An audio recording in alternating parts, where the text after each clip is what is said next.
ഒരു പുസ്തകം നമ്മളെ തേടി വരികയാണെങ്കിൽ കവർ പൊട്ടിച്ച് നിങ്ങൾ ആദ്യം എന്താവാൻ ചെയ്യുക? സത്യം പറയാലോ, കണ്ണടച്ച് ഞാൻ ആദ്യം പതിവ് പോലെ ആ പുതുപുത്തൻ പുസ്തകത്തിൻ്റെ ഗന്ധമറിയും. അതിനെ സ്പർശിച്ച താളുകൾ മെല്ലെ മെല്ലെ മറിക്കും വായനയ്ക്ക് മുന്നേ. ആ പുസ്തകം പിന്നീട് എന്നോട് നിറയെ സംസാരിക്കും ഹൃദയത്തിൽ നിന്ന്. പ്രകാശനത്തിന് മുന്നേ എന്നെ തേടി വന്ന് എന്നിൽ അതിശയം ഉളവാക്കിയ പുസ്തകം ഞാൻ ദർപ്പന്റെ കേദാർനാഥിലെ കാക്കകൾ, ദ ക്രൗസ് ഓഫ് കേദാർനാഥ്.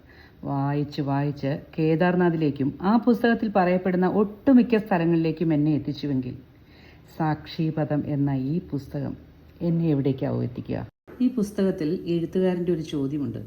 നാം കൊട്ടിക്കൊഴിച്ചു പോരുന്ന ഈ മഹാജീവിതം കേവലം പ്രതിബിംബങ്ങളിൽ ഭ്രമിച്ച് വശംകടലാണെന്നുണ്ടോ? അങ്ങനെ ആവാം.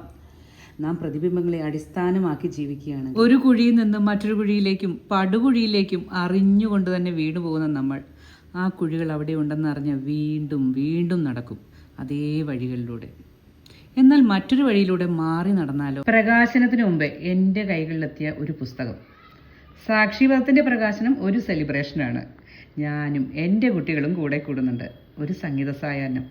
കുറേ സുഹൃത്തുക്കൾ ഒന്നിച്ചു കൂടും. പോരുന്നോ?